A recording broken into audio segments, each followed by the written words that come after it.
historia de España, mucho que celebrar.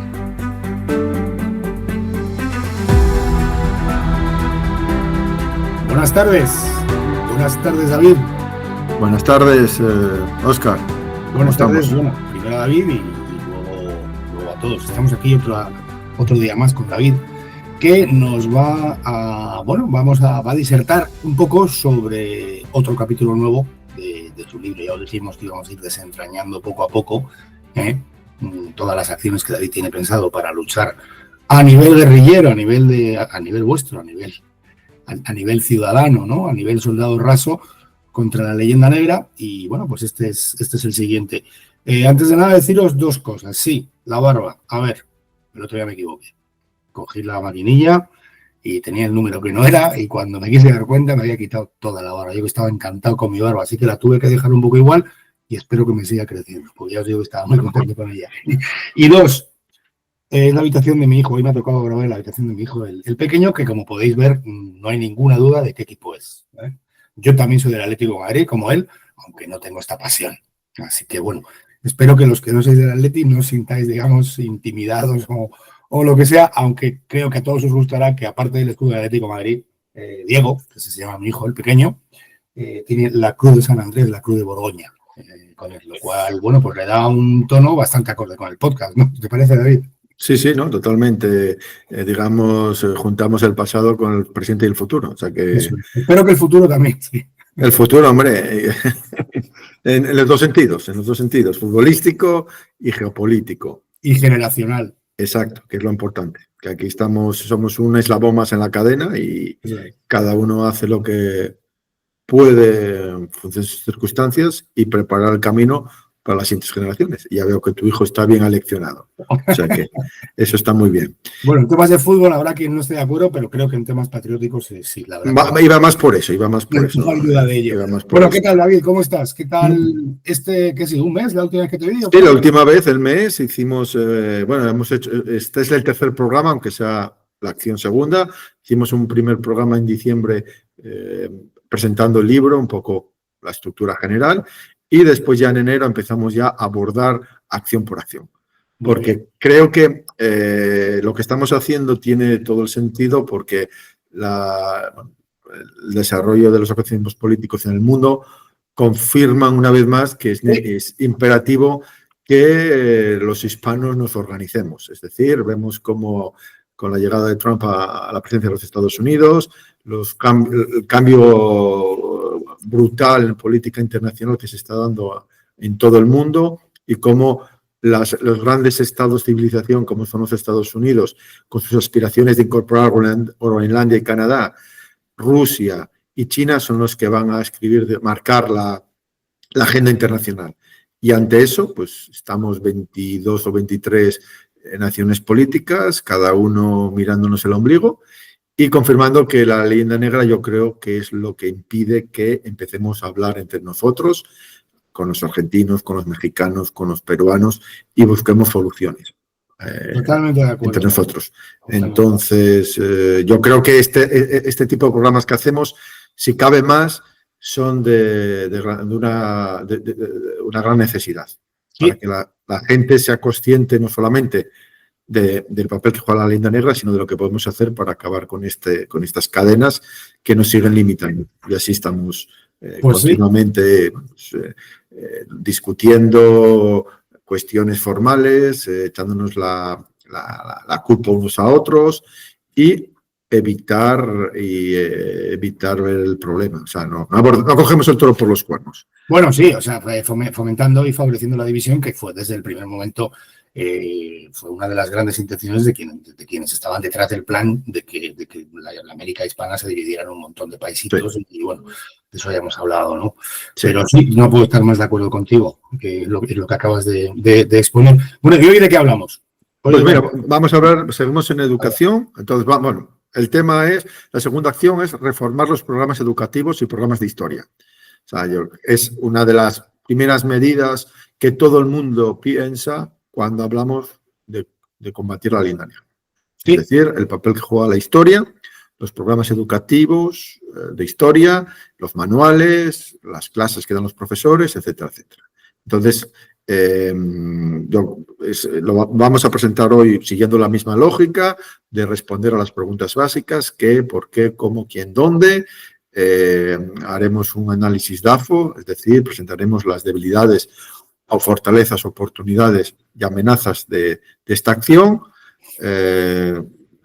Esbozaremos los criterios operativos para permitir al oyente y al lector saber si esta acción le conviene a sus circunstancias, y acabaremos, como siempre, con una serie de ejemplos concretos y prácticos para que el oyente mañana mismo se pueda poner manos a la obra. Pues me parece muy bien. Además te diré que desde mi punto de vista personal, esto es uno de los grandes pilares, ¿no? Estábamos hablando de mi hijo, ¿no? Estábamos hablando del tema generacional. Exacto. Y bueno, yo creo que bueno, pues te voy a poner un ejemplo. Mira, te voy a poner un ejemplo muy rápido. Cuando yo era un adolescente, pues mis padres me mandaron a Estados Unidos a aprender inglés, ¿no? Y yo me pasaba pues aquellos típicos veranos que te pasabas con una familia americana. Sí. Y recuerdo chavales de mi edad que, hablando del descubrimiento de América, me decían, uno de ellos me decía que América la habían descubierto los italianos. Bueno, él creo que había habido campanas y no sabía dónde, ¿no? Le habrían dicho que Colón era genovés y tal, Sí.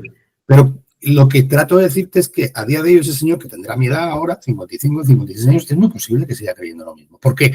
Porque lo que uno aprende de niño o de chaval se queda profundamente arraigado, lo queramos o no, Entonces, por eso creo que concretamente este tema, el tema de la educación, del colegio, del instituto, de los programas de historia, como escribís ahí, me parece que es fundamental, es básico, es troncal. Sí, sí. Y bueno, y lo que estás diciendo lo prueba el interés que tienen los secesionismos patrios por controlar la educación. O sea, lo que estás diciendo está totalmente... Ahí le han dado, como se suele decir. No, ahí es la prueba del algodón, es decir, porque hay ese interés en controlar la historia. O sea, la historia, no solamente, aquí hablamos de los programas educativos, los materiales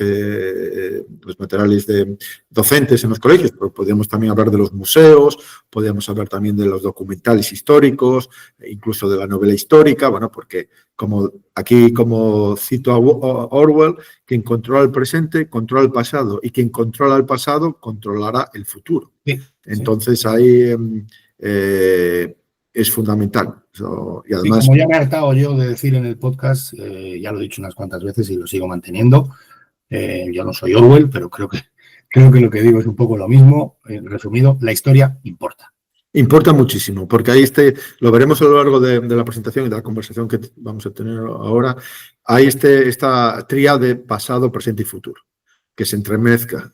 Y, obviamente, lo que pasó hace 200 o 300 o 500 o 1000 años, dependiendo cómo se analice el día de hoy, es fundamental para el devenir, para lo que vas a hacer ahora mismo y sobre todo para el futuro. Y ahí entra lo que comentabas tú de las generaciones futuras. O sea, claro, tu hijo. al final es parte de tu identidad y de la idea que tienes de ti mismo. Exacto, sí. Y la historia, y volvemos, otro ejemplo claro, ¿qué interés, por ejemplo, el papel de los hispanistas? Hay hispanistas, particularmente son o británicos, o estadounidenses o franceses. No sé si existe un britanista, o un francesista, o un estadounidista, no lo sé. O sea, hay un experto en estudiar la historia de un país. Sin embargo, los grandes países, Francia, volvemos a lo mismo, Francia, Estados Unidos, Gran Bretaña, Rusia, tienen expertos en ciertos países, que normalmente son países en los que consideran como rivales en esa lucha geopolítica. Y obviamente nos podemos referir a aquella famosa frase de Sun Tzu, el arte de la guerra: conoce a tu enemigo.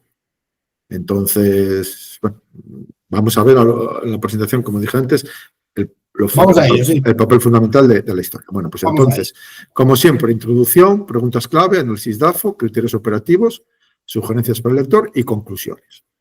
Entonces, esta segunda acción está englobada en el área educación. Como los oyentes y saben, el libro se estructura en 5 áreas que considero que son fundamentales para luchar contra la leyenda negra, porque es desde ahí donde se proyecta la leyenda negra en la sociedad. En la educación, es fundamental. Es donde, como dijiste tú, Óscar, desde pequeñitos, con 7, 8 años, ya empezamos a recibir nociones de historia. Y eso nos construye. Sí. Entonces, bueno, pues vamos ya entonces a empezar. Después de la introducción, vamos aquí con el contexto, como siempre. Presento el contexto, el objetivo, las ventajas de esta acción, los inconvenientes y qué medios podemos utilizar para llevar a cabo esta acción. Pues el contexto, ya lo hemos comentado al inicio. La educación es uno de los principales transmisores de la leyenda negra. Entonces, eso no hay que entrar en muchos ejemplos porque en España explica por sí mismo. Habla por sí mismo. Sí. Como en ciertas madrasas se educa a los niños en el odio a España, utilizando la historia, tergiversando la historia. Y pues eso, cambiando de una guerra de sucesión a una guerra de secesión, jugando con los términos, creándose reinos y coronas que nunca existieron, pero el objetivo es el mismo. El objetivo es construir un relato que justifique tu agenda política. Entonces, ¿cuál es el objetivo de esta acción? Que es reformar los programas educativos y temarios de historia. Es enseñar la historia de España verídica, positiva y contextualizada. Muy importante lo último. Es decir, verídica que sea verdad, es decir, que no estamos inventando aquí cosas que no hayan existido, que hay muchos, que de la historia hay muchos mitos también, que no existieron, pero como funcionan, pues se les da validez. Positiva, en el sentido que sea bueno, que muestre lo bueno de España, que ya lo veremos más tarde, cómo la educación, como tú y como yo somos de una generación de la EGB, pues era una educación de la historia de España que no era nada positiva, al contrario, era negativa. Se incidía mucho en lo peor que ocurrió en la historia de España. Sí, y por último, contextualizada, que yo creo que es fundamental saber que las cosas que ocurrieron en el siglo XVI, XVII, XVIII ocurrieron en unas circunstancias concretas que eran muy diferentes a las de hoy en día, y volvemos a lo mismo. Estas que llamo yo las gafas de la historia. Exacto. Y no caer en el presentismo, que es muy fácil. Es muy fácil caer en el presentismo y intentar juzgar a la gente que vivió hace 300 o 400 años como si estuvieran viviendo en 2025. Un error total.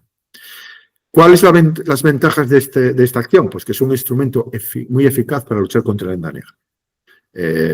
La lógica que hace que la educación sea uno de los principales transmisores de la leyenda negra podría revertirse y convertirse en uno de los principales instrumentos para luchar contra la leyenda negra. Y como estamos tratando con gente, con niños de 7, 8, 9 años y hacia adelante, sería mucho más fácil neutralizar los efectos perniciosos que genera la leyenda negra, de autoodio, de falta de confianza, de rechazo de su historia, de querer ser una cosa que no podemos ser, etcétera, etcétera. Bueno, los inconvenientes, pues salta a la vista. Como ya hemos esbozado, está muy politizada. La historia es un área de lucha política.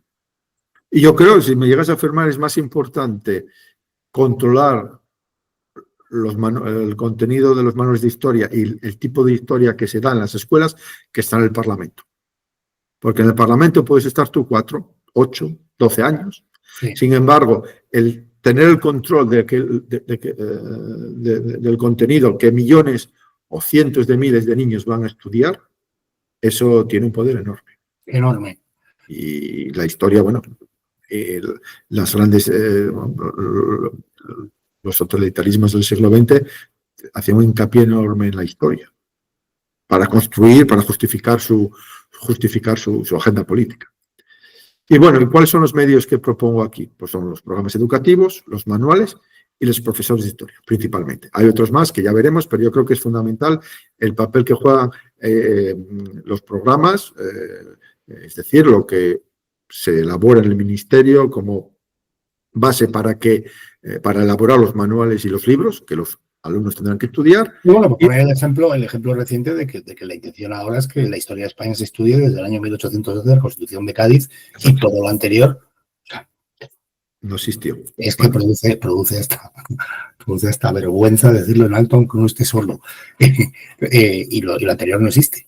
No exacto, pero bueno, confirma lo que vamos a decir ahora. Esa es, se obvia, también es otra de las cuestiones, no se habla, o se minimiza o se obvia y ya está. Y es fundamental. Como nadie te lo ha enseñado, pues descubres con 50 años, como veremos, que hubo la contraarmada, en quien fue María Pita, por ejemplo.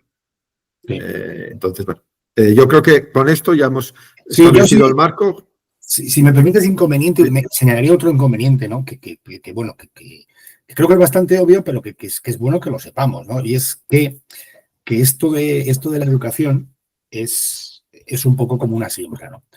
Y no ves el fruto ni al día siguiente, ni al año siguiente, ni nada. Si te fijas, si miras al otro lado, si quieres llamarlo así, tú que tienes, como dices, una edad parecida a la mía, sabes que, por poner un ejemplo, el nacionalismo catalán, el nacionalismo vasco, va creciendo en adeptos, poquito a poco, sin parar, pero poquito a poco. Es decir, muy posible que el año 78, cuando se publica la Constitución, pues por decir algo, hubiera un 30% de catalanes que se sentían separatistas. Hoy en día es mayor. El efecto ha sido esto exactamente que tú estás diciendo, el efecto de esto que estás diciendo, el efecto de una educación que poco a poco no es una obra de 2 días, de 2 años, pero es una obra que avanza inexorable. ¿Por qué? Porque les hemos entregado las competencias de educación, medios de comunicación y tal. Entonces, de la misma manera que tú ves cómo ese movimiento se ha producido de una manera lenta, tenemos que ser conscientes de que el movimiento contrario no sería, como decía mi madre, la purga de Benito, ¿no? O sea, no sería para verlo mañana. El resultado, esto es una siembra. Eso sí que tenemos que ser conscientes. Exacto. Y tener paciencia. Bueno, ellos decían paciencia, mañana independencia. Pues aquí habrá que pensar en la misma lógica. Paciencia y que las cosas vuelvan las aguas a su cauce. Sí. Entonces, pues vamos a ver las preguntas clave. Y vamos a empezar, como siempre, con ¿qué es esto? ¿Qué es esta acción? Pues es enseñar la historia de España libre de leyenda negra.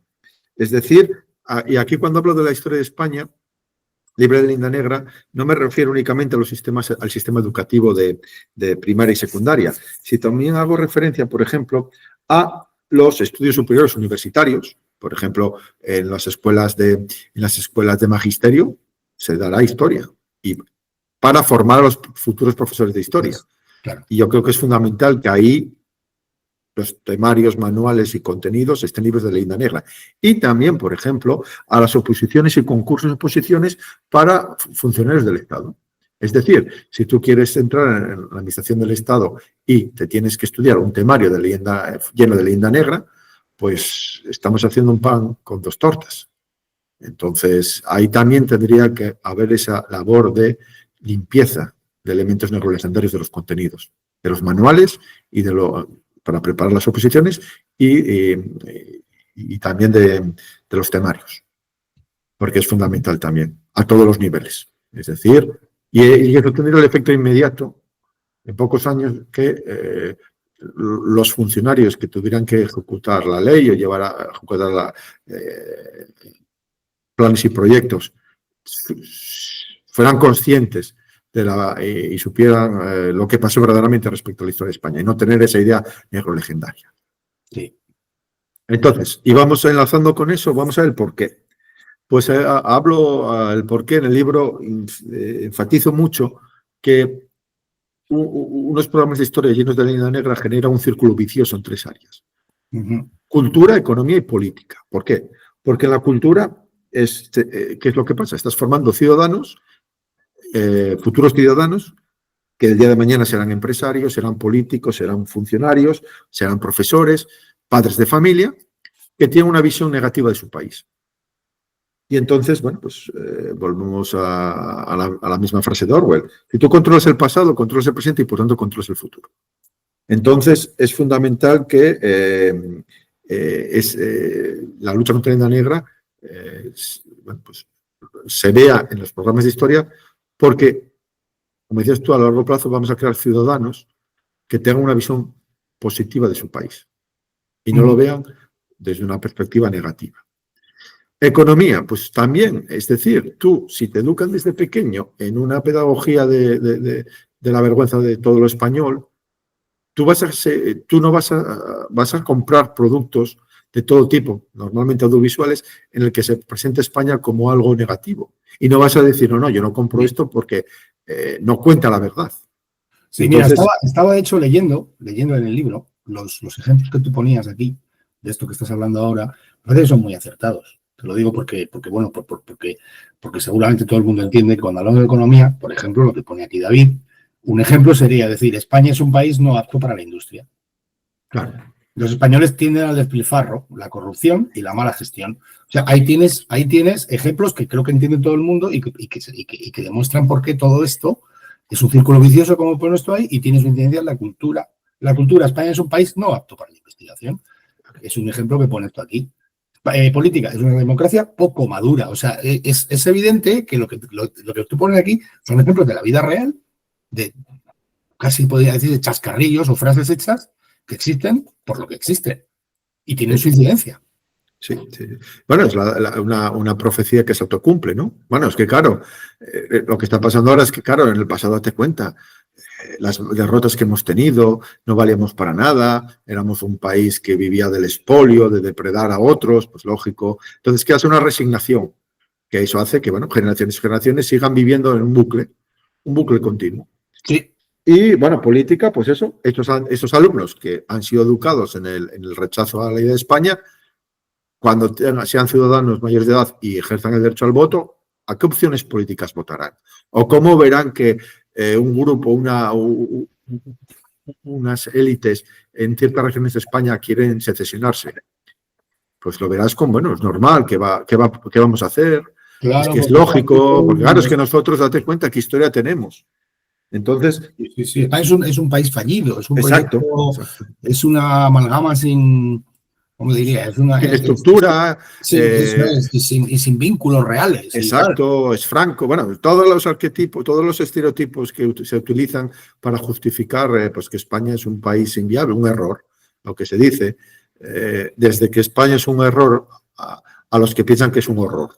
Y en ese, digamos, espectro hay diferentes, digamos, variantes, pero todos coinciden que España, bueno, o bien hay que cambiarla como un calcetín o hay que acabar con ella porque es un horror. Sí. Y no tiene sentido. Entonces, vemos cómo esa educación agrolegendaria alimenta este círculo vicioso. En la cultura, en la economía, en la política. Entonces, claro, eso es muy difícil que un país pueda avanzar si desde pequeño, en el colegio, repiten ese mensaje. Entonces, en el libro hago hincapié en la pedagogía de la vergüenza, de la derrota y del fracaso. Es decir, de la derrota, pues porque conocemos de memoria todas las derrotas que hemos tenido. Es decir, Trafalgar, la Armada Invencible, Rocroi, Ayacucho, por supuesto, Santiago, el desastre del 98, la guerra civil, que fue una derrota, o sea, interna, una guerra civil entre nosotros, el siglo XIX como ejemplo de guerras civiles, de golpes de Estado, de cambios de régimen, que es verdad, pero volvemos a lo mismo. Sí, contextualicemos. En España, sí. Contextualicemos. El siglo XIX fue un siglo XIX muy sangriento, muy violento en toda Europa. Entonces, en cambio, por ejemplo, yo hice una lista de batallas fundamentales e importantísimas que yo muchas de ellas supe o bien conocí en detalle mucho cuando era adulto. Pavía, la batalla de Pavía, que por ejemplo, sabes que es el aniversario, ¿no? El aniversario este año. Sí. Y la televisión italiana ha hecho un documental y en el Corriere della Sera han aparecido varios artículos hablando de esa batalla. Contando en este documental, que lo sacó la televisión francesa. No sé si alguna televisión española o televisión española lo va a sacar, no lo sé. No lo sé, la verdad. No. Bueno, y además es importante porque supone el fin, bueno, no ya de la... pero militarmente quiero decir, supone el fin el fin definitivo de la hegemonía de la caballería pesada en el campo de batalla. Correcto. Y entonces cuentan la historia de un noble francés, me parece que era el capitán de la caballería, y de un caballero español que fue el que atrapó, al rey. Atrapó, bueno, detuvo al rey o venció al rey francés, que estuvo después en Madrid un año. Entonces, lo cuentan y bueno, en fin, de una manera, obviamente los italianos haciendo hincapié que había muchos italianos y que era Pavía y que era el milanesado y patatá, patatá. Pero bueno, Pavía, por ejemplo. Otra Bicocca, la batalla de Bicocca, donde viene la famosa Que ahí viene la expresión. Exacto. San Quintín, por ejemplo, otra famosa batalla de San Quintín. Las batallas del Río de la Plata. Hay un buen libro sobre San Quintín, ¿eh? Lo que pasa es que ahora creo que se llama tal cual, San Quintín. Una novela que está entretenida. Y la expresión, se armó la de San Quintín. Pero yo estas batallas, como se pasaban, bueno, se mencionaban, pero no se elaboraban, como por ejemplo Trafalgar, la Armada Invencible, no hay calles, por ejemplo, bueno, ¿cuántas referencias a Trafalgar y a Nelson hay en España? Es algo inaudito. También están las batallas cartaginenses, que fue otra también batalla que supe con casi 45 años. Después la invasión en Nicaragua, una invasión inglesa en Nicaragua. En Buenos Aires 2. En Buenos Aires 2. ¿Has oído hablar de Nordlingen, de la batalla de Nordlingen? Me suena, esa fue, no sé si fue en la guerra de los, bueno, obviamente la guerra de los 30 años, no lo sé, pero... Sí, contra los suecos de Gustavo. Exacto, mira, los suecos, porque los suecos, que era la gran caballería sueca de Gustavo Adolfo Vasa, me parece, y bueno, no sé, mira, estoy hablando así un poco, estoy digamos, buscando respuestas. Que hay un montón, que concretamente, y hablando de, porque mucha gente, digamos, que resume la historia en batallas, ¿no? Incluso los que tienen una leyenda rosa nuestra basan nuestra grandeza en batallas, por lo cual para mí no es nuestra grandeza, pero bueno, pero es cierto que nosotros tuvimos el poder que tuvimos porque ganábamos las batallas, oiga. Exacto. Y bueno, se ganaban batallas porque había gente, no solamente había grandes soldados, sino había estrategas, logísticos, había detrás ciencia, economía, o sea, habría mucho materia gris detrás de los tercios permitiendo que se ganaran las batallas. Sí. Entonces, seguimos, Pensacola, Navas de Tolosa, Lepanto, la contraarmada. Entonces, son una serie, es un contraejemplo de cómo estas batallas no creo, al menos cuando yo estudiaba, que se les daba la importancia que se les debería dar. Y va en esa línea de, digamos, medio verdades, focalizarte en una cosa que interesa y en lo otro ponerlo de lado, obviarlo o si no, empequeñecerlo. Entonces, la derrota, por supuesto, como dije antes, muchas ciudades de España tienen calles a Trafalgar o tienen calles o plazas a Nelson y, en fin, todos conocemos esa batalla. Armada Invencible. ¿Tú crees que la gente sabe mayormente que la Armada Invencible, la llamada Armada Invencible, es un hecho militar enmarcado en una guerra que Inglaterra pierde? No, Inglaterra pierde esa guerra. No, porque volvemos, yo creo que esto nos lleva a una cuestión que habrá un día que abordar, a lo mejor en otros programas, es la subordinación intelectual y cultural que tenemos respecto al mundo anglosajón por medio de los ingleses. Para hacer, lo expliqué, tengo un capítulo del podcast que se llama El Gol de Zarra. Sí. Lo que hacen los ingleses para, de alguna manera, decir que nos derrotaban siempre, es poner los ejemplos de dos batallas. Las has nombrado tú, que son la llamada Armada Invencible y Trafalgar.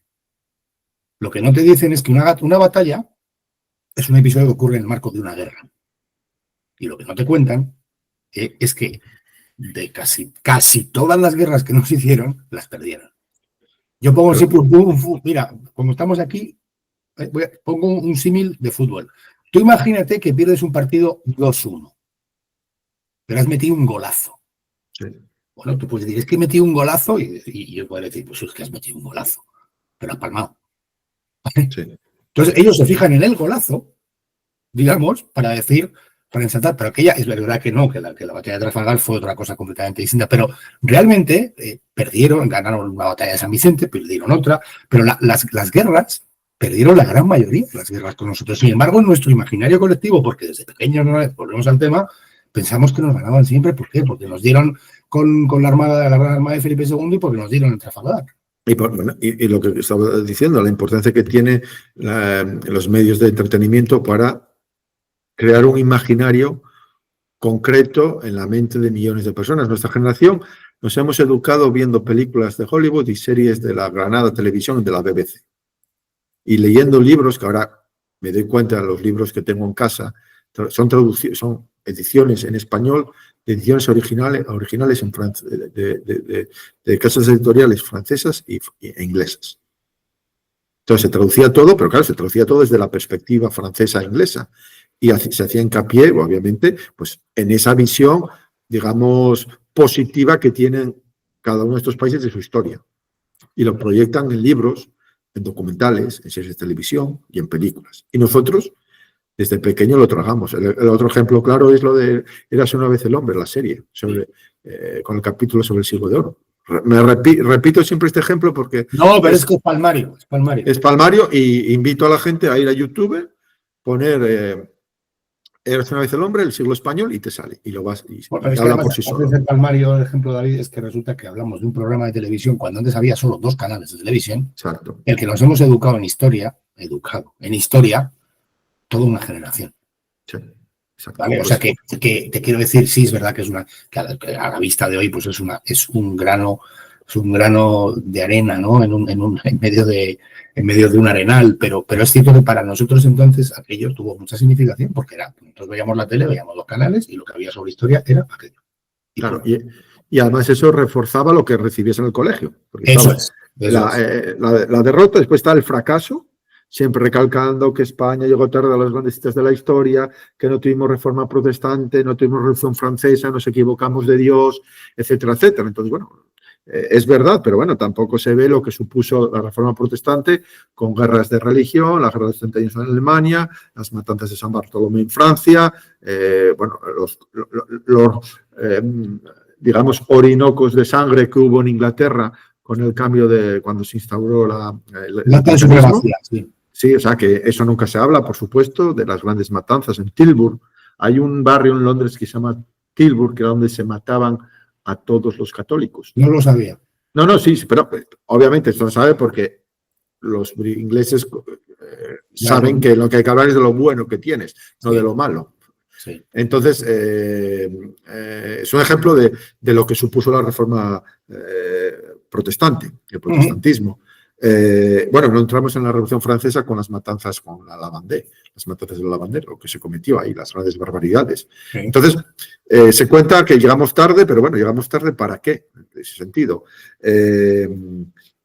Entonces, como si lo que decías tú, como si España fuera un país fracasado, un error y un horror. Y entonces, esa idea que está siempre subyaciendo. Porque no hay que olvidarse que el occidente que conocemos ha sido construido en 3 pilares, lo que llamo el triángulo de la modernidad: Francia, el Reino Unido, los Estados Unidos incorporándolo, y Alemania. Y esos 3 países han construido cómo conocemos Occidente y han elaborado unas narrativas nacionales en las que España es, digamos, la mala de la película. Y como consecuencia, todos sus contenidos culturales, audiovisuales, tienen ese sustrato lógico de ver a España como el enemigo. Y nosotros, al estar siempre, como de una cierta manera, como papanatas mirando con la boca abierta lo que dicen a remolque, sí, pues siguiendo la famosa frase, España es el problema, Europa es la solución, pues incorporamos esa visión negativa de nuestro país. Y un ejemplo es lo que decía antes. Si se publicaba un libro de historia en Francia o en Inglaterra, cuando se abordaban los siglos XV, XVI y XVII, obviamente España aparecía como la mala. Y cuando se traducían esos libros en España y se vendían en España, traducidos al español, eso quedaba así. Y tú, con 7, 8, 9 años, leías ese libro de historia, con unos dibujos muy bonitos, unos gráficos de países y de mapas muy bonitos, pero el contenido tú eres la mala. Y después, cuando a la hora de la merienda veías la serie Érase una vez el hombre con el capítulo del siglo de oro español, pues lógicamente pues tu idea de país era la de un horror. Y qué pena que nací español. Porque también hay que reconocer que vamos a ver, la calidad audiovisual no se les puede discutir. O sea, te quiero decir, los documentales de la BBC, buenísimos. Los documentales del canal de historia, los documentales estos, o sea, sin entrar en el contenido, que es de lo que estamos hablando, ¿no? Pero viendo la forma, es que o sea, son muy, como tales documentales, otra cosa es lo que dicen, ¿no? Son buenos, son muy buenos. Son muy buenos, totalmente. Entonces claro, lógicamente, un veneno, por ser un poco exagerado, bien condimentados, sabe rico. Pasa mejor, pasa mejor. Y además, no hay que olvidarse que esta acción, luchar contra la leyenda negra, corrigiendo los menores de historia, es parte de las acciones en el área de educación. Y el área de educación es una de las 5 que hay. Y claro, estas áreas, como veremos al final, actúan de una manera coordinada. Es decir, lo que ves lo que te enseña en el colegio, después se te lo ratifica los documentales de la 2 y la serie de televisión de factura británica o la película que vas a ver el domingo al cine. Es un engranaje. Exacto, que funciona muy bien. Y después ya rematamos con los ministros o líderes políticos recordándonos que no hay nada que celebrar el 12 de octubre. Entonces, claro, lo lógico es que tengas una visión negativa de tu país. Seguimos. Y después, para acabar con la pedagogía, la de la vergüenza. Es decir, pues eso, la vergüenza que tenemos ahora con el genocidio, el tráfico de esclavos, el saqueo de recursos naturales en América, etcétera, etcétera. Lo de la famosa frase, no hay nada que celebrar. Que hay que decidir en esto. Este sentimiento de la vergüenza ya existía cuando éramos pequeños, pero sin embargo se ha acentuado enormemente con todas estas teorías de coloniales y woke que han venido en los últimos 10 años. Y todo este indigenismo. Indigenismo, etcétera. Entonces, a esa lectura, digamos, vergonzante de la historia de España, hay que añadir esa lectura woke. Entonces, claro, España, si ya tenía su leyenda negra, ahora la leyenda negra está multiplicada por 1000, porque se aplica, pues eso, todas las teorías de colonialistas, indigenistas, etcétera, etcétera. Que España, y la prueba es la gran cantidad de organizaciones no gubernamentales y asociaciones que salen el 12 de octubre a protestar por la llegada de España a América desde una perspectiva woke. Y que me lleva otra vez a la cuestión de la subordinación cultural e ideológica que tenemos respecto a los Estados Unidos. Si aquello en Estados Unidos, bueno, pues debido a su tradición, historia, etcétera, etcétera, tienen un problema con las razas, pues su historia. No tiene sentido que nos lo apliquen aquí y que nosotros con la boca abierta lo traguemos y lo reproduzcamos. Y pensamos que la historia de España es como la historia del sur de los Estados Unidos en Alabama y en Mississippi, por ejemplo. Eso es. Entonces, que es, bueno, al final siempre volvemos a una serie de 3 o 4 ideas que se repiten.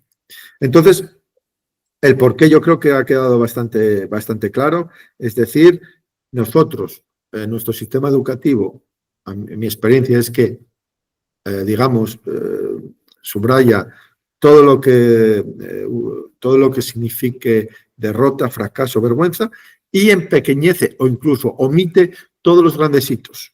No te hablo ya de hitos militares, pero por ejemplo, que yo esto lo supe, eso vuelvo a decir lo mismo, al escribir el libro, que España fue la que en el siglo XVI estableció el marco espacio-temporal que utilizamos al día de hoy. Con el calendario gregoriano, que fue un regalo de Felipe II al Papa Gregorio, que es el que se utiliza el día de hoy, y con la circunvalación al mundo, al globo terráqueo con el canon, que permitió establecer el marco espacio-temporal. Eso lo hizo España, pero no nos lo han enseñado. Por supuesto, las rutas comerciales, la primera globalización, que gracias al grandísimo documental de López Linares, pues supimos que ya en el siglo XVII pues, se conectaba a la China con México y con Europa, es decir, los 3 continentes, y que se abría el comercio el Pacífico. Cosas que... La misma moneda. Con la misma, por ejemplo, otro ejemplo, la misma moneda.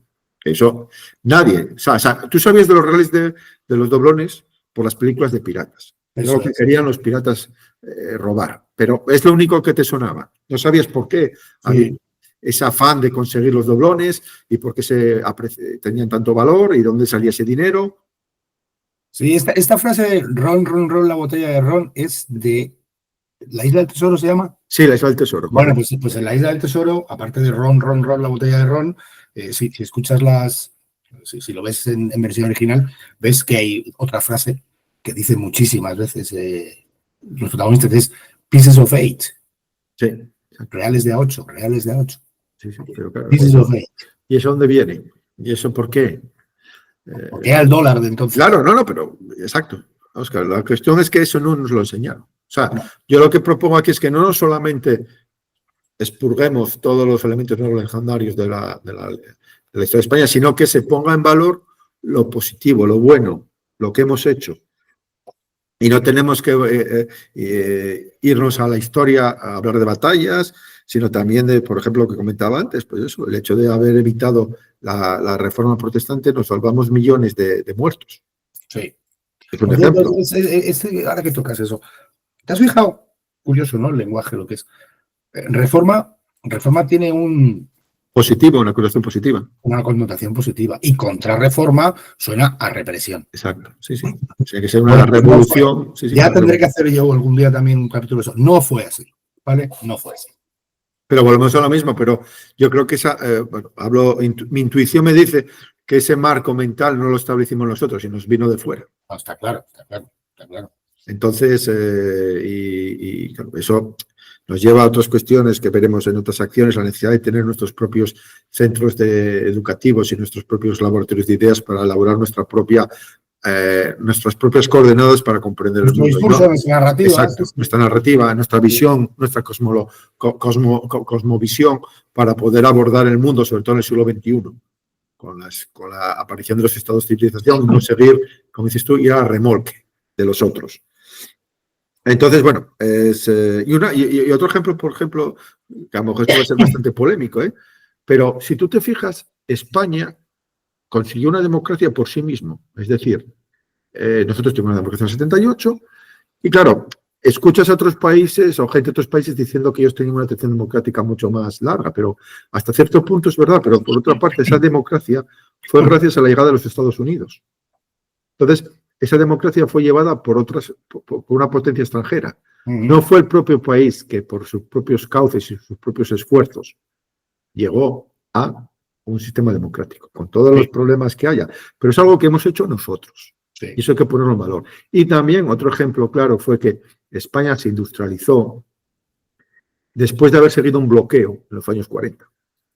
Eso ya esto va a ser muy polémico, pero España bajo un bloqueo como el de Cuba o como el que estuvo Irak, por parte de las democracias. Entonces, no entro en el contexto porque no quiero pillarme los dedos, pero lo que quiero decir es que esas condiciones hicieron que el proceso de industrialización que llevó España en los años 60 y 70 tiene muchísimo más mérito, porque lo hizo de una cierta manera sin el apoyo pleno y completo de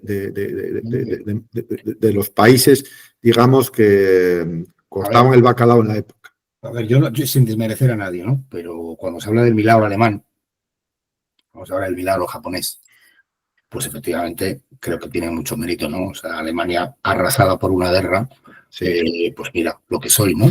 Sí. Vale. Pero todo el mundo... El plan Marshall. Plan Marshall. Exacto. Nosotros no tuvimos plan Marshall. Es que nosotros también estábamos arrasados por una guerra, ¿eh? Civil, además. España también estuvo por una guerra civil. Exacto. Y sin la ayuda de nadie también salió adelante. A lo mejor no como Alemania, evidentemente, hasta que llegó la ayuda americana, bueno, todo el rollo este de los años 50 y tal, Eisenhower y demás. Pero España también salió adelante sin la ayuda de nadie. Entonces, que eso es cuestionable, o sea, puedes matizarlo y que sí, que no, pero es algo que yo creo que nos podía sentirnos orgullosos, porque además yo no entro en política, porque aquí la gente que sacó a España adelante en esa época eran los que estaban aquí, y los que estaban en España en los años 50, 60 y 70, los había de todos los colores y de todas las ideologías, pero sacaron el país adelante. Entonces, yo creo que es algo que nos tendría que hacer sentirnos orgullosos de que fuimos capaces de industrializarnos sin tener, por ejemplo, como fue el caso de Corea, Japón o Alemania, los Estados Unidos con un apoyo pleno y sin un plan Marshall. Con la manguera de pasta. Y sin el plan Marshall. Entonces, bueno, son ejemplos son ideas que lanzo, de cómo podría ser un programa de historia en el futuro basándome en mi experiencia. Pero bueno, hemos abordado el porqué, que es muy importante, hemos pasado tiempo en él, pero yo creo que es muy, muy importante comprender la razón por la que esta acción se debe llevar a cabo. Entonces, ¿cómo se debe llevar a cabo? Pues entonces, fundamentalmente, lo lógico es corregir los programas de historia. Es decir, los programas de historia se deben corregir y digamos, limpiar de elementos neolegendarios. También otras ideas sería, por ejemplo, en España, pero bueno, esto suena más a utopía que otra cosa, pero unificar el proceso, el sistema educativo, es decir, no tener 17 sistemas educativos, que para nuestros amigos de fuera de España tenemos que explicar que en España la educación es una competencia de las comunidades autónomas, de las regiones, si se quiere decir. Y, por tanto, cada región, dentro de un marco común, de un marco legislativo, puede establecer los programas de historia que considere oportunos, el contenido de los programas de historia que considere. De hecho lo hace. Y podemos llegar a situaciones rocambolescas en las que se estudie la historia de diferente manera en regiones que están al lado. O que unas hagan más hincapié en unos eventos históricos, otros históricos que otras. O simplemente se obvie y se inventen una historia totalmente sin fundamento. Que también lo hacen. Entonces, eso hace que al final, dependiendo de dónde nazcas en España, puedes tener un conocimiento más o menos correcto de la historia de España o tener un conocimiento falso, incluso no tener lo mínimo posible. Entonces, esta idea de unificar el sistema educativo en España lo encuentro al día de hoy bastante irrealista, pero bueno, Dios dirá. También, por ejemplo, dignificar los programas la labor del profesor de historia. Volvemos a lo mismo. Son ellos los que transmiten esos conocimientos, son ellos los que van a dar una visión positiva o negativa de la historia de España. Entonces, yo creo que se podría no solamente dignificar económicamente, sino también, por ejemplo, establecer un concurso de oposición para ser profesor de historia. Es decir, no cualquiera puede ser profesor de historia. Tiene que ser una persona que demuestre unos conocimientos y unas aptitudes para poder enseñar la historia, que, como estamos viendo en este programa de mucho que celebrar, la asignatura de historia es fundamental, como dijiste tú, para construir un país dentro de 15 o 20 años. Porque las semillas que estás plantando ahora, los frutos se verán dentro de varias generaciones. Sí. También, por ejemplo, intercambio con profesores de Hispanoamérica, digamos, para intentar un poquitín aproximarnos las historias. Bueno, sí, eso lo veo además en el último punto, que era un poco lo que te voy a decir. Lo que pensaba yo decirte cuando lo he leído. ¿Dónde? En España y en Hispanoamérica, sí, claro. Pero a ser posible de una manera conjunta. Claro. No digo coordinada, porque bueno, pero sí, con intercambio, como dices tú. Pero bueno, si se permitiría después, a fuerza de intercambios, que empezaran algunos profesores a trabajar juntos y que se abordara el periodo virreinal de 300 años. Organizar actos, congresos. Exacto, congresos de todo tipo, sí, de profesores, o crear asociaciones que protejan los intereses de los profesores de historia. Es decir, que la propia administración, si fuera posible, les diera un estatus especial, que ser profesor de historia fuera algo apreciado y que los propios profesores quisieran ser profesores de historia por el prestigio que se tiene. En fin, Óscar, sabiendo que no estamos hablando de España, estamos hablando de 21 o 22 países en Hispanoamérica. Estamos hablando de la hispanidad, una civilización. Entonces, la historia es fundamental. Es decir, si queremos hacer algo juntos, es fundamental que la historia que tengamos se base sobre la verdad y que busque establecer vínculos en vez de generar diferencias, que es lo que se está utilizando en Hispanoamérica, la historia, con toda esa digamos, mitología sobre los libertadores. Y, en fin. Sí, arma arrojadiza. Arma arrojadiza cuando conviene. Pues bueno, entonces ya hemos hablado del cómo y ahora el quién, que yo creo que también es otra de las partes importantes de la acción. Pues establezco 3 sujetos que podrían actuar.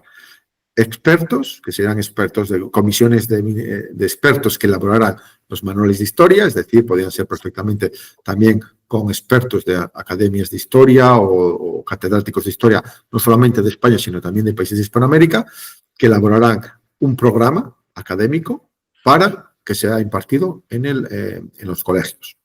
Esto, obviamente, bueno, como veremos después en el DAFO, tiene algunos problemas, sobre todo la posible politización de esta acción, del grupo de expertos.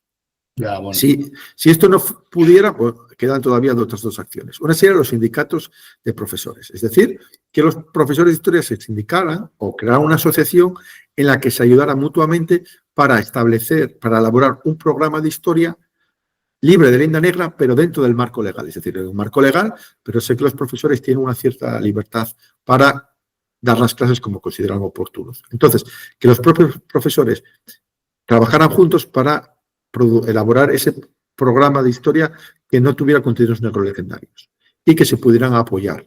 Y incluso podrían también, si tienen un sindicato, buscar asesoría jurídica para poder un colegio profesional.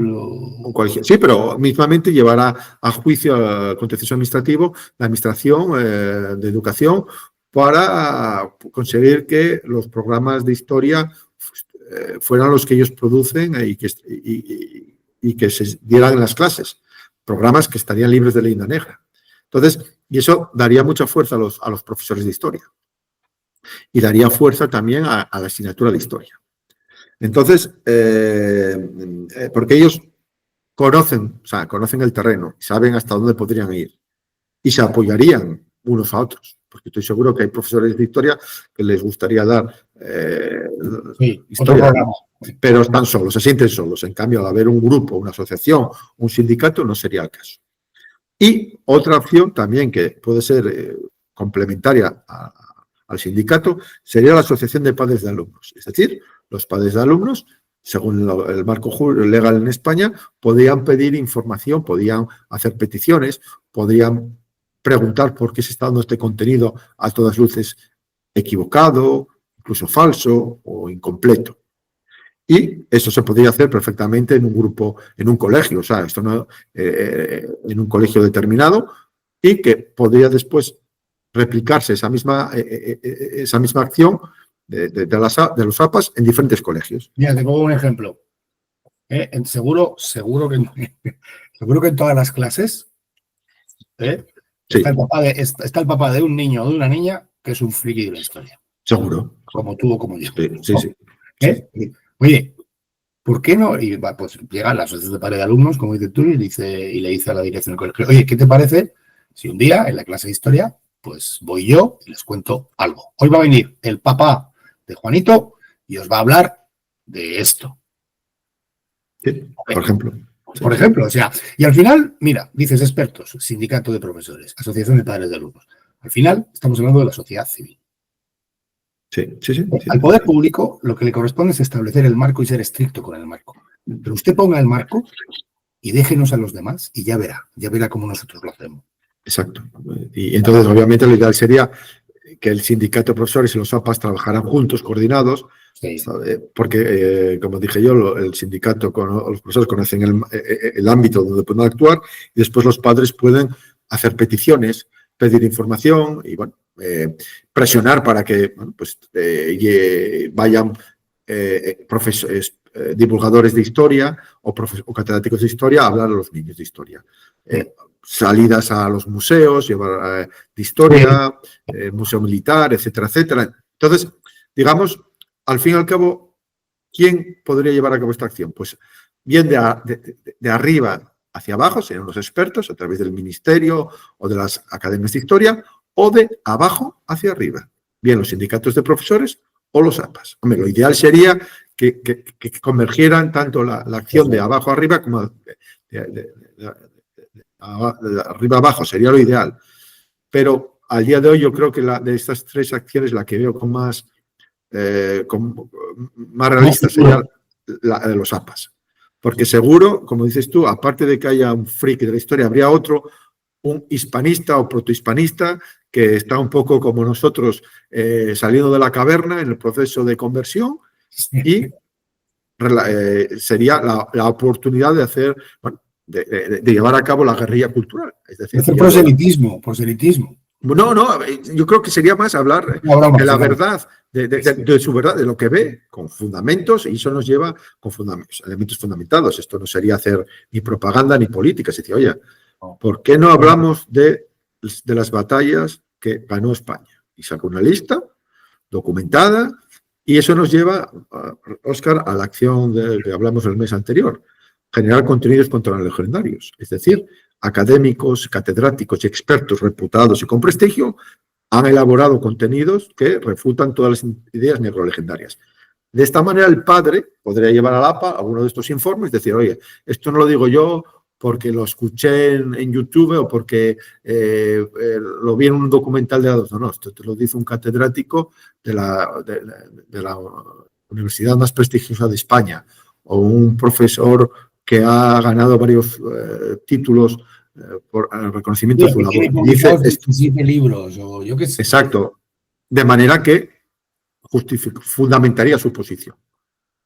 Pero bueno, entonces yo con esto espero que algunos de tus oyentes cojan el guante y espero que en pocos meses empecemos a ver en la prensa cómo grupos de padres fanáticos de la historia piden a los colegios que se estudie la contraarmada o las invasiones de Inglaterra en el Río de la Plata. Eso sería... Digo, la expedición de Balmis. Yo que sé. Bueno, sí, Balmis, bueno, por ejemplo, mira, no lo mencioné, pero es otro ejemplo de yo a Balmis supe de él hace 3 o 4 años.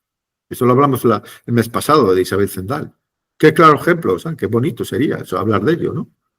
Y no es el caso. Entonces, ya hemos visto el quién, hemos visto el qué, el cómo, y ahora el dónde. Pues obviamente sería en Hispanoamérica, en España y después en Hispanoamérica posteriormente. Lo ideal sería que esta labor se llevara a los dos lados del Atlántico de una cierta manera, de una cierta coordinación. Sé que estoy pidiendo lo imposible, pero bueno, las cosas están cambiando muy rápido y sería... Y nunca se sabe. Cambiar con la inteligencia artificial. Exacto, con la inteligencia artificial y bueno, y con todo el nuevo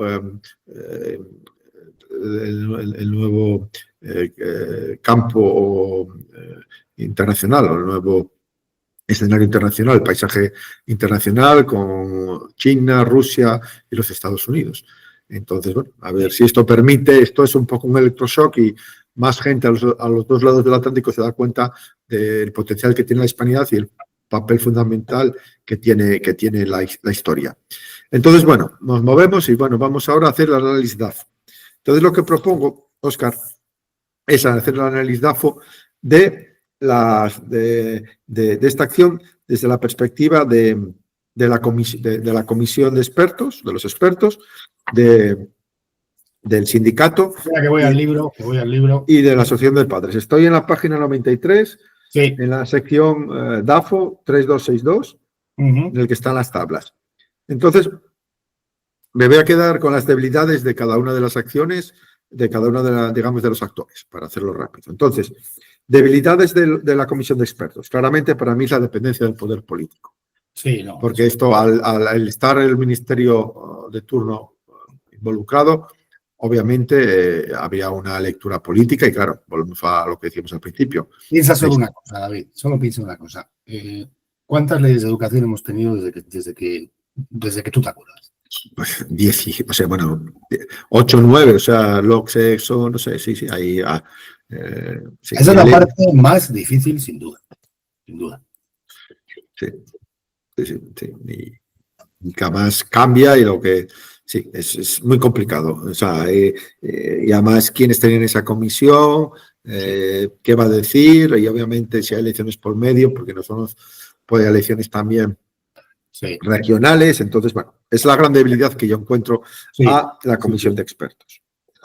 Respecto al sindicato, pues una debilidad que encuentro es toda la cuestión legal. Es decir, que al moverte, al ser un sindicato, una asociación y al tener que tener en cuenta el marco legal para poder operar, sería muy fácil caer en cuestiones legales y estar más pendiente de los juicios o del proceso legal que de la elaboración del contenido de historia.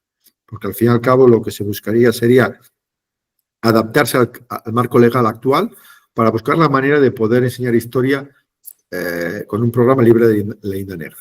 Y ahí seguro que habría gente o otros sindicatos o otros padres o otros actores que recurrirían a justicia. Entonces, Sí. entraríamos en una especie de lucha legal. Y la asociación de padres. Para mí, la gran debilidad que hay es la falta de medios. Es decir, date cuenta, un padre o un grupo de padres, por muy motivados que estuvieran, es complicado porque, bueno, habrá que hacer peticiones escritas, habrá que hacerlas según un procedimiento establecido. Ese padre friki del que yo te hablaba, pues igual tiene que faltar al trabajo, ¿no? Para hacer esto. Totalmente, sí. O pagar a alguien, o habrá que pagar a un abogado o alguien que te prepare un documento en forma como correspondiente. Y saber los plazos legales y bueno, y el tiempo. Cuando digo medios no solo económicos, sino también tiempo. Es decir, tendrás que ir a la reunión, tendrás que, bueno, conocer cómo funciona todo el granaje administrativo. Y bueno, y no todos lo tienen. O sea, entonces, y eso se lleva también a la falta de conocimientos técnicos. Es decir, como no tienes conocimientos técnicos, tienes que recurrir a alguien que lo sepa. Y eso cuesta dinero. Pues bueno, entonces, esas son las debilidades en cada uno de los tres actores. Ahora vamos con las amenazas. Para mí la amenaza de la comisión de expertos es que si empezara a funcionar rápidamente iba a tener enemigos, tanto externos como internos. Es decir, si no se ha podido, a medida que, digamos, la comisión fuera avanzando y se fueran produciendo documentos, pues imagínate las críticas que recibiría de los documentos o de los borradores de documentos de programas. ¿Cuánta gente saltaría diciendo que esto es franquista, que esto es tal, que esto es cual, etcétera, etcétera? Entonces, insulto de guardia fascista. Sí, bueno, es la reducción. En España, mira, como Óscar, escuchas esta es una técnica de oratoria que es la reducción a Hitlerum, es decir, reducir todo a Hitler, de manera que bloqueas al contrario. En España tenemos la reducción a Franco, es decir, todo se reduce a Franco para acabar una discusión. Entonces, obviamente, si este programa que la comisión elaboraría y avanzaría, habría oposición externa, que no descarta también oposición externa no solamente dentro de España, sino fuera de España. Porque no hay que ser un lince para darse cuenta que si este proceso de reforma educativa y de historia empieza a funcionar, podría vertebrar la estructura necesaria para después pasar a un proceso de articulación de la hispanidad. Es decir, si en los dos lados del Atlántico empezamos a utilizar los mismos programas de historia o similares, eso lo lógico es que después de un cierto tiene una fuerza tremenda, repito, no para hoy, pero tiene una fuerza tremenda. Exacto. Estamos hablando de 15, 20 años. Sí. Entonces, amenazas. Ahora los sindicatos de profesores. Pues yo creo que las dos grandes amenazas que veo, primero es la judicialización, es decir, pues eso, lo que comentaba antes, pleitos de otras asociaciones, de otros sindicatos, porque obviamente había otros sindicatos que no les gustaría que este sindicato apareciera o esta asociación apareciera. Asociaciones de padres creadas ad hoc para dinamitar esta asociación o asociaciones también creadas ad hoc con otros profesores que piensan de otra manera. Piensa, por ejemplo, esta acción llevándose a cabo en ciertas regiones de España. O sea, estos profesores de historia serían verdaderos héroes. Sí, bueno, y en algún caso apestados. Por supuesto, la muerte civil, los ostracismos, sería una de las armas que se utilizaría para neutralizarlos. El entrismo, también habría gente que entraría en esta asociación para dinamitarla desde dentro. Es decir, la quinta columna. La quinta columna, sí, sí. Bueno, eso lo veremos, que es una de las acciones también que está en el libro, el entrismo, lo veremos al final. Sí. Por eso pero que es muy poderosa y sobre todo no se ve a primeras. Después, asociaciones de padres. La amenaza, pues ya lo acabas de decir también, el ostracismo. Tú imagínate lo que supondría que un padre se marque. No me refiero únicamente a ciertas regiones de España, sino en muchas regiones de España que uno o dos padres se marcan, bueno, digamos. Muchos sitios de Hispanoamérica, ¿eh? También, sí, por supuesto. También se quedarían un poco estigmatizados, porque serían los que están todo el día dando la matraca con este tema. Sí. Entonces, ese rechazo no solamente de otros profesores que les estarían enmendando la plana, sindicatos, partidos políticos, asociaciones, en fin, habría sindicatos de alumnos que, por ejemplo, en las universidades, en las facultades. Sí, en España tenemos sindicatos de estudiantes. Que de estudiantes. Es una creación que a mí siempre me ha alucinado. Bueno, sí, no sé de qué edad. Bueno, hay sindicatos de estudiantes también, sé que en las facultades las hay, que son mayores de edad, pero me parece que también en el instituto también lo hay, pero bueno, eso legalmente no sé cómo se sostiene porque son menores de edad. Ya, bueno, pues dentro de nada también en la guardería. Bueno, no, lo que habría el tetrarrepetidor, que tendría 19 o 20 años, estaría todavía estudiando tercero de BUP, o bueno, o CO, bueno, cuando lo estudiaba yo ahora no sé. Como se llame ahora. Como se llama ahora. Entonces, eso generaría un gran rechazo, que es difícil aguantar. O sea, si encima de tener pocos recursos y ningún conocimiento técnico, gastas tu dinero, encima vas a tener un coste social, pues dime tú el interés que hay. O sea, son, como dije antes, verdaderos héroes. Y ahora vamos a las fortalezas.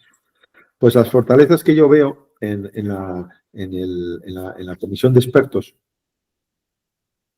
es la eficacia, porque obviamente si esta acción se pudiera llevar a cabo con éxito, date cuenta que tendríamos todo el poder del Estado funcionando a favor de la lucha contra la linda negra, a favor de una historia libre de linda negra.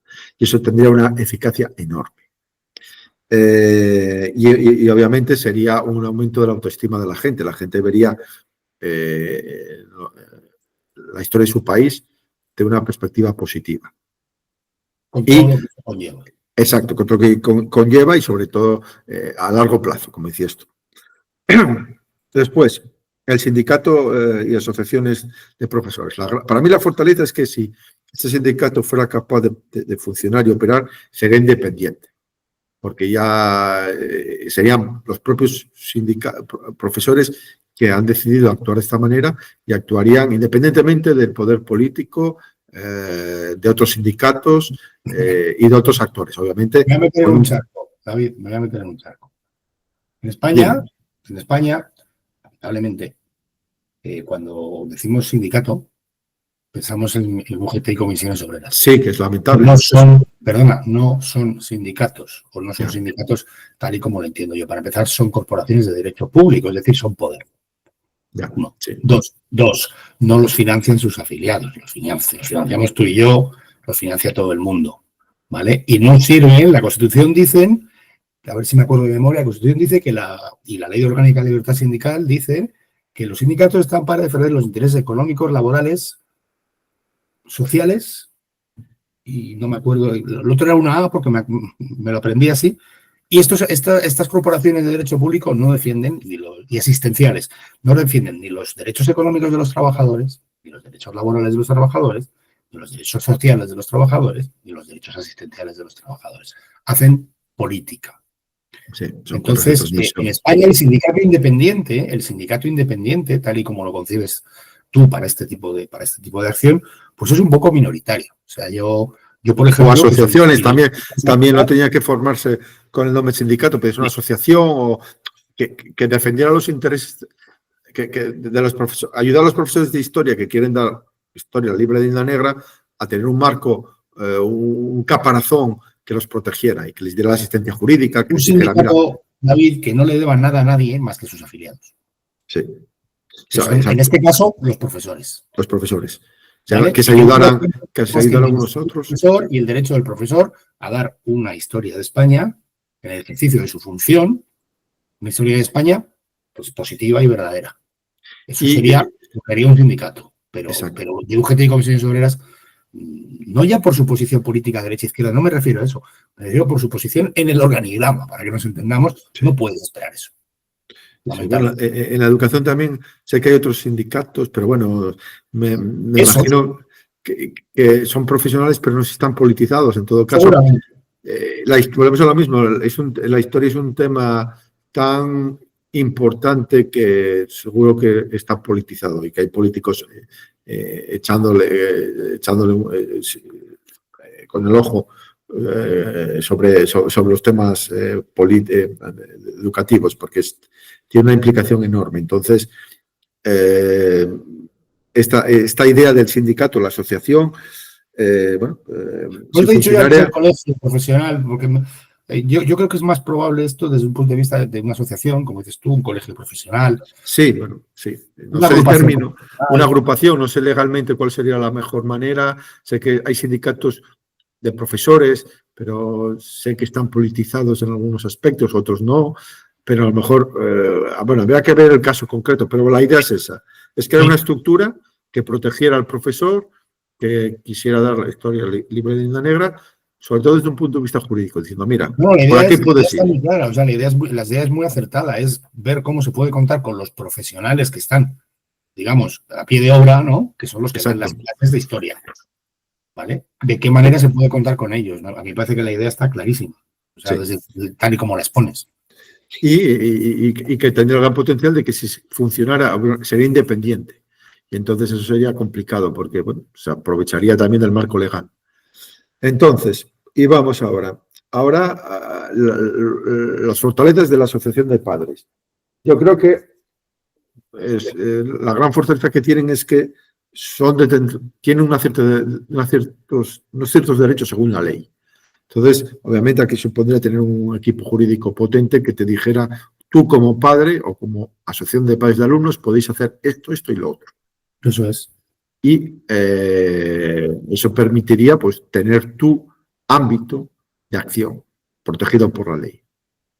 Y eso sería difícil. Bueno, habría que recurrir, obviamente, si fuera el caso, pero esa es la gran fortaleza, que el propio sistema te otorga esos derechos. Pero volvemos a lo mismo, tendría que tener un buen equipo jurídico, habría que tener medios, etcétera, para poder sacar provecho. Pero bueno, es una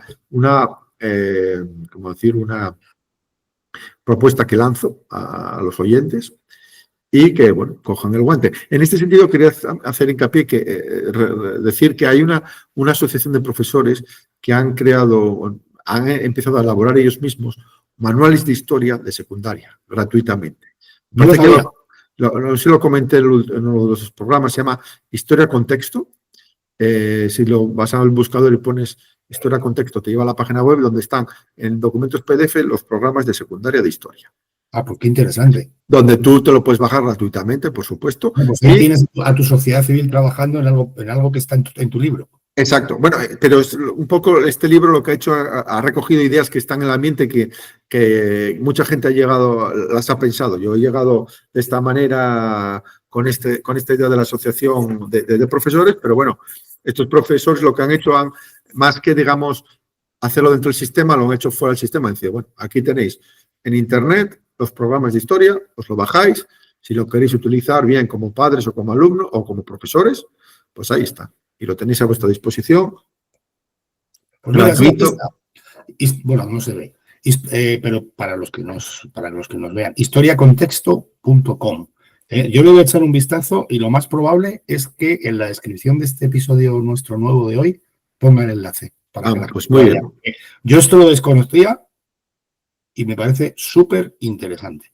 Sí, y que prueba, bueno, que yo creo que lo del famoso dicho, hace más el que quiere que el que puede, tiene mucha verdad. Es decir, se pueden hacer cosas. Lo que pasa es que, bueno, hay que pagar un precio, tiempo, dinero, porque obviamente, como verás, el elaborar esos programas requiere muchísimo tiempo y salud y dinero también, porque obviamente esto habrá que tener un cierto un gasto. No sé si la impresora. Interesantísimo lo que estoy viendo, David, esto aquí. Sí, y grandes profesionales. Entonces, en fin, yo creo que acciones como la de historia contexto, digamos, son muy positivas porque animan a la gente, como tú y como yo, a seguir avanzando, porque se ve que hay mucha gente que no, de perfil bajo, pero que están haciendo cosas. Entonces, bueno, hemos visto las fortalezas y ahora las oportunidades. Pues las oportunidades para la comisión de expertos Yo creo que es la gran oportunidad que veo, ya lo indicamos antes, es que establecería las bases para la articulación de la hispanidad. Es decir, si se empieza a trabajar profesores de los dos lados del Atlántico, a establecer programas comunes, sobre todo en los 300 años de historia virreinal, lo lógico es que se empezarán a buscar maneras de ir a más allá en ese avance. Y en el contexto en que estamos viviendo hoy en día, en el 2025, que no creo que cambie mucho en 2050 o 2060, con China, Rusia, India, posiblemente, y Estados Unidos, no sé, con Canadá, Groenlandia y no sé si Panamá, bueno, no sé cómo serán los Estados Unidos dentro de 30 años, pues que empecemos a pensar cómo podemos trabajar juntos.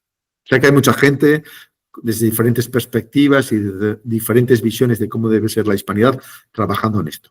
Pero yo creo que la historia sería, o trabajar con programas de historia compartidos y comunes, sería unos cimientos muy sólidos para articular la hispanidad en el futuro. Muy bien. Oportunidades para los sindicatos de profesores.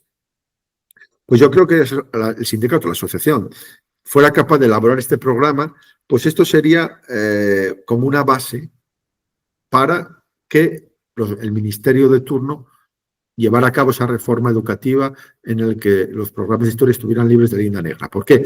Porque serían los chispa, digamos, ¿no? Sí, bueno, lo que tienes tú, por ejemplo. Sí, eso sería.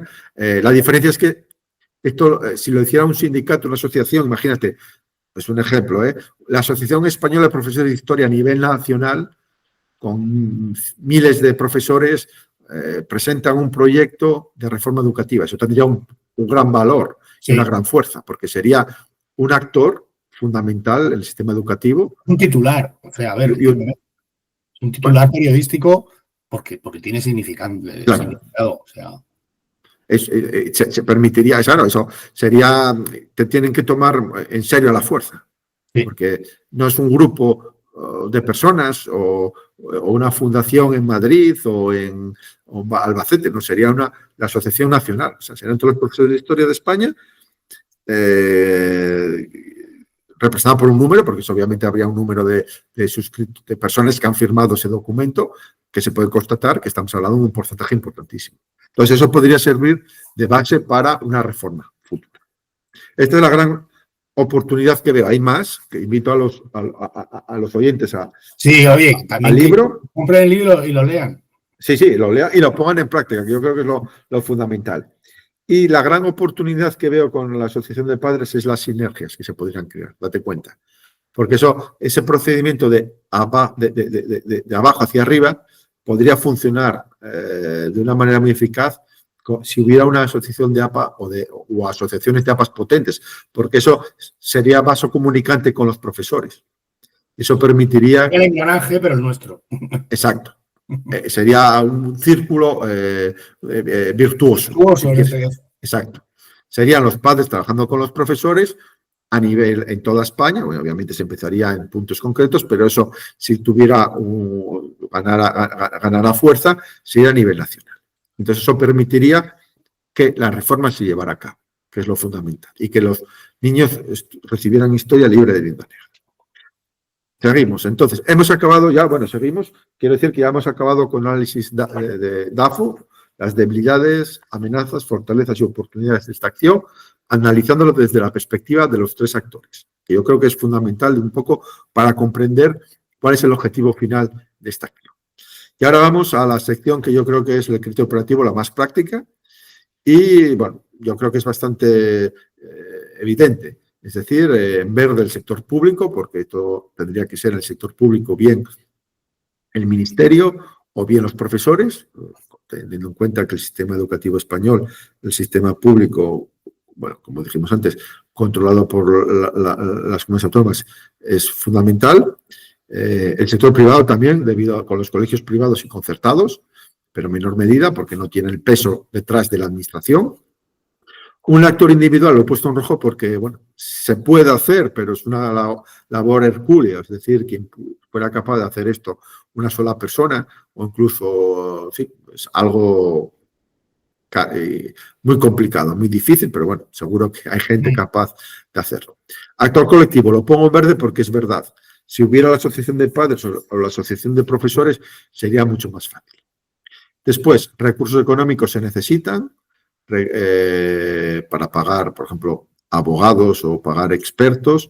Recursos materiales, sí, habría que, obviamente, fundamentar el nuevo programa en bibliografía y, sobre todo, recursos humanos. Se necesitaría gente. Al final, o dinero o tiempo. Gran inversión. Lo he puesto en naranja porque no pienso que sea necesaria una gran inversión de dinero. Es más inversión de gente y de tiempo. Sí, porque todo esto puede ir, digamos, dentro de lo que es el día a día de esos organismos. O sea. Exacto. Eso, la asociación de profesores no es necesaria una gran inversión. Obviamente habría que gastar dinero, tener recursos materiales, pero es su trabajo y eso sería fácil para ellos. Cómo llegar a cabo a ese programa. Internet. Bueno, pues, Internet aquí puesto en amarillo porque, bueno, no lo sé, es más presencial esto. Es más presencial, exacto. Es en las aulas. De esta página web tan maravillosa. Es en las aulas donde se da la batalla. Es más presencial, sí. Entonces, al ser en las aulas donde se da la batalla, es verdaderamente donde se conseguirían las cosas. Bien en el aula o también, por ejemplo, los claustros de profesores o bien las reuniones de padres de alumnos, que habría reuniones entre profesores y padres de alumnos. Bueno, o bien la videoconferencia, siempre. Ahora, sí, videoconferencias, pero eso fue a partir del COVID, pero al fin y al cabo, temas de esta naturaleza hay que tratarlos cara a cara, físicamente. Sí, no, digamos, porque es algo, como hemos visto, que va más allá de la historia. O sea, no te están enseñando únicamente quién mató a quién, dónde y cuándo, sino ese quién mató a quién, cómo y dónde y cuándo tiene un porqué que tiene implicaciones políticas importantísimas. Y el tiempo requerido lo he puesto en verde porque, claro, esto requiere tiempo. Volvemos a lo mismo. O bien dinero o bien tiempo. Entonces, un lector que le interese esta acción, mi consejo es que busque grupos de personas o un grupo de personas, preferentemente gente que esté bien en el sistema educativo, profesores o gente que conozca, bueno, pues está en la administración también, pues están en las consejerías de educación y trabajar en grupo, porque individualmente, no digo que no, pero me parece que es una labor hercúlea. Sí. Y bueno, pues entonces nada, como siempre, animo al lector que después de haber leído las secciones de las 5 preguntas y del DAFO, pues eche un vistazo a los criterios operativos para ver si se adecua o no a sus circunstancias personales. Y vamos ahora a las sugerencias para acabar. Las sugerencias para el lector. Pues algo, yo creo que para mí me vino inmediatamente, que es algo totalmente lógico, es pues que el padre de los alumnos cree un dossier donde recopile los contenidos necrolegendarios que encuentra en los manuales de historia. Es decir, coge el manual de historia del hijo y empieza a ver cosas. Y empieza a ver fotografías, gráficos, texto necrolegendario. Pues puede elaborar un dossier y después contrastarlo con otros padres o con algún experto o un académico para saber si verdaderamente esa idea que tiene él de contenido legendario en el libro es verdad o no. Y una vez que está confirmado y que está, como decía antes, fundamentado en expertos y académicos de prestigio, pues difundirlo en redes sociales. Me estoy riendo porque me estoy sonriendo porque esto que pone aquí, pues, tú sabes, y me imagino que nuestros seguidores saben que yo he vivido en Dubái durante 11 años. Y mis 2 hijos, han estudiado el bachillerato allí.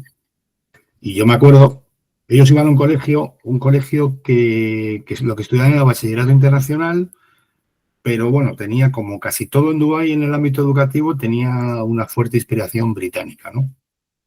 Y yo me acuerdo que cogía sus libros de historia. y los leía. Y claro, te lo puedes imaginar, ¿no? Claro, sí, sí. Su perspectiva de la historia. Sí, bueno, entonces yo me acuerdo que, bueno, siempre, sobre todo a esa edad, que, joder, papá, qué coñazo y tal. No, hijos, a ver, hoy cuando llegaba, en el coche incluso, volviendo al colegio y tal, a ver, ¿de qué os han contado? Esto, tal, déjame ver el libro, esto, lo otro.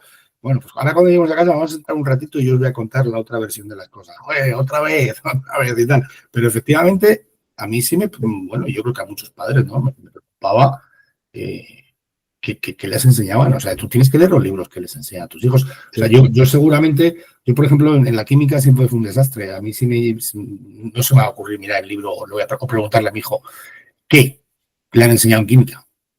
Pero en cosas que le forman como la filosofía, las humanidades, la literatura y tal, la historia, sí, yo creo que debería un padre debería preocuparse de ver qué está en los libros de historia que estudia su hijo. Exacto, yo hago lo mismo y yo creo que es fundamental y bueno, animo a los oyentes, tanto en España como en Hispanoamérica, que lean los libros de historia, también de literatura y de filosofía, como dices tú, pero historia, también. Y ver, identificar si hay contenidos neurolegendarios, investigar bueno, si tu idea o tu percepción es correcta y difundirlo a través de las redes sociales, porque estoy seguro que más gente llegará a la misma conclusión.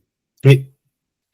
Otra sería, pues, si se crearan estas asociaciones o sindicatos de padres y de profesores, pues ayudarlos de la manera pues, que tú puedas. Si de pronto conoces que en el colegio de tus hijos hay una asociación de padres sobre todo de profesores que quieren hacer esta labor de lucha contra la venda negra, pues apoyarlos como puedas, económica, socialmente, políticamente. A lo mejor eres un concejal o eres una persona que está trabajando en un partido político, pues ayudarlos para reforzarlos, porque su labor es fundamental. También, si tú consideras que el momento ha llegado de fundar esta asociación o de entrar en los APAs o de crear un APA, o no sé, bueno, no sé si cómo es en España, si todo colegio tiene una asociación de padres de facto o hay que solicitarlo, no lo sé.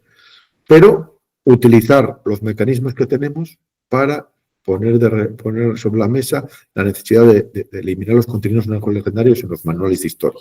Sí. Y por último, sensibilizar a diputados, senadores, partidos políticos, sindicatos y asociaciones que ya existen de esta cuestión. Sí, además el colegio yo creo, cuando hablamos del colegio, tiene, digamos que la acción que puedes llevar a cabo puede ser más a nivel más local y que desde ahí vaya subiendo, ¿vale? Exacto. Porque tú al final es más el colegio en el que estudian tus hijos o los dos colegios que hay cerca de tu casa, ¿no? Sí. No vas a ir con la historia del colegio y no vas a ir al Congreso de los Diputados, pero a lo mejor sí que puedes ir a la Junta del Distrito Municipal. O al diputado autonómico, porque normalmente... Autonómico, y a partir de ahí... Sí, normalmente, o el senador por tu circunscripción, digamos, bueno, también es hacer ruido de una cierta manera, es decir, si en la región X se está dando estos contenidos neurolegendarios y se ve que no solo en un colegio, sino en varios colegios, eso ya da pie a que pueda ir más allá del ámbito local y pueda ir a los diputados autonómicos o a los sindicatos, pero bueno, mayoritarios existentes, no lo sé. Obviamente me imagino que sería algo que no estaría bien visto, pero bueno, la cuestión es poner sobre la mesa esta cuestión, que yo creo que todavía no se intuye el gran efecto que tiene enseñar un determinado tipo de historia en los colegios, pero no somos conscientes de las consecuencias que tiene.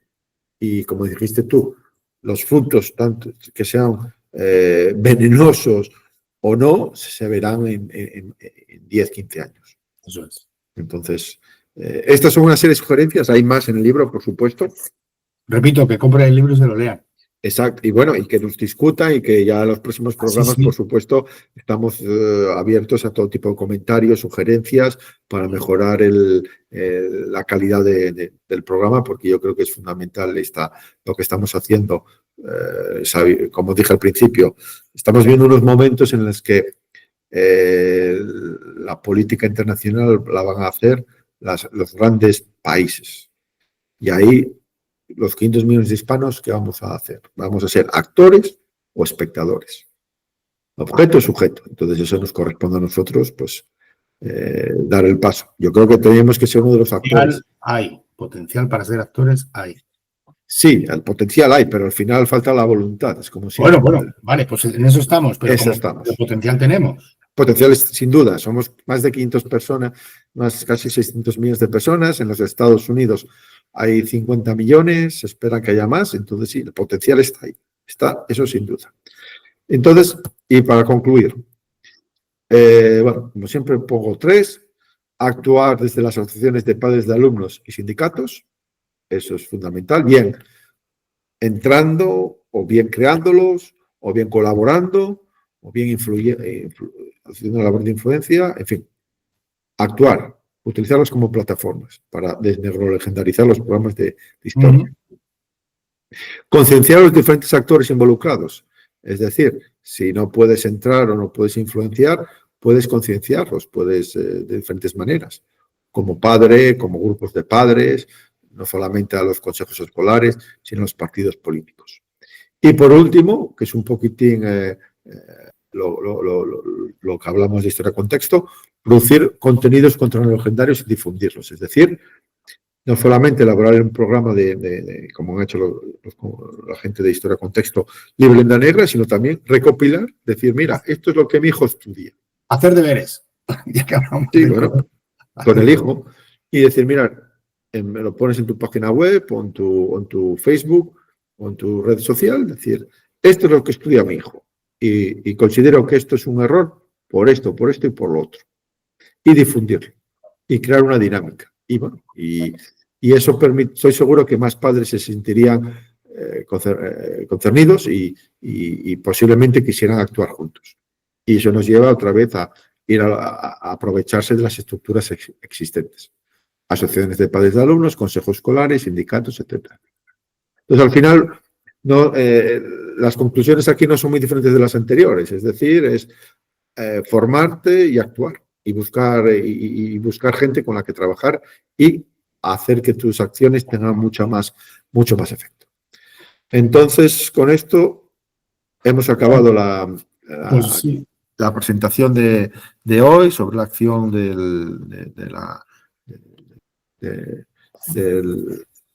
digamos, la reforma de los sistemas educativos. Entonces, bueno, esperamos que os haya servido, que haya sido útil. Y bueno, yo creo que hemos estado más de una hora hablando, pero me parece que ha sido bastante denso y bastante útil, porque ha sido algo muy concreto. Digamos, los programas de historia es algo que los alumnos, o sea, no solamente los alumnos, que alguno nos escuchará, sino también para los padres. Entonces, entonces nada, yo creo que consideramos esta acción terminada y bueno, y esperamos a la siguiente, que sería el mes que viene, para hablar de una muy interesante que sería establecer una red de escuelas hispánicas, es decir, crear nuestra propia Ivy League. Es la segunda parte de esto. Exacto, sí, bueno, sería la consecuencia, sería relacionado en educación. Seguimos siempre en el tema de educación. Pues muchas gracias, David. La verdad que sí, que me parece bastante interesante, me parece muy acertado todo lo que has expuesto aquí. Y yo quisiera, a modo un poco de despedida, decirle a la gente cuál es mi pensamiento. El pensamiento de Óscar Molina, pero yo creo que mucha gente va a estar de acuerdo conmigo. Lo más importante que tenemos entre manos son los niños. Eso es lo más importante que tenemos entre manos. No ya como padres, porque mucha gente que nos está escuchando no serán padres ni madres, pero como educadores, como políticos, como miembros de centros de decisión, como personas influyentes, lo más importante que tenemos entre manos como sociedad son los niños. Entonces, creo que los niños, siendo como son tan importantes, se merecen una historia que no solo que ella es verdadera, sino que les haga desarrollar su autoestima y les reafirmen una identidad que al final, como adultos, es necesaria. Entonces, bueno, por eso creo que yo te confieso que de todo lo que leí del libro, a mí personalmente lo que me pareció más importante, no ya por su efectividad, sino desde un punto de vista, digamos, moral o práctico, es este capítulo del que hemos hablado hoy. Bueno, así que nada, que te lo agradezco mucho, que nos despedimos hasta el mes que viene. Y nos emplazamos. Nos emplazamos y seguir así y animar a los oyentes a no solamente a comprar el libro, a leerlo y a compartir sus opiniones con nosotros, porque al fin y al cabo lo que estamos haciendo, como dije al principio, somos un eslabón más en la cadena. Entonces, como dijiste tú, nuestros hijos recogerán el testigo. Entonces, lo que pretendo con este libro es allanar el camino y facilitarles lo máximo posible el momento cuando tengan que recoger el testigo. Y yo creo que las cosas se consiguen a largo plazo. Es decir, un cambio como el que queremos hacer, cómo reconstruir una civilización dividida en 20 y tantos estados, no se hace de la noche a la mañana. Claro, se hace a largo plazo y operando. Hay cosas que son necesarias, son condición sine qua non. Exacto. Y esta es una de ellas. Quizá puede que sea la más importante. Sin duda, porque al fin y al cabo, lo que dijiste tú, estamos hablando de las generaciones futuras, de cómo los formamos. Pero bueno, pues nada. Pues muchas gracias, David. Muchas gracias. Y saludos a todos. Y bueno, y a vosotros, pues como siempre, un abrazo bien grande y nos vemos por aquí.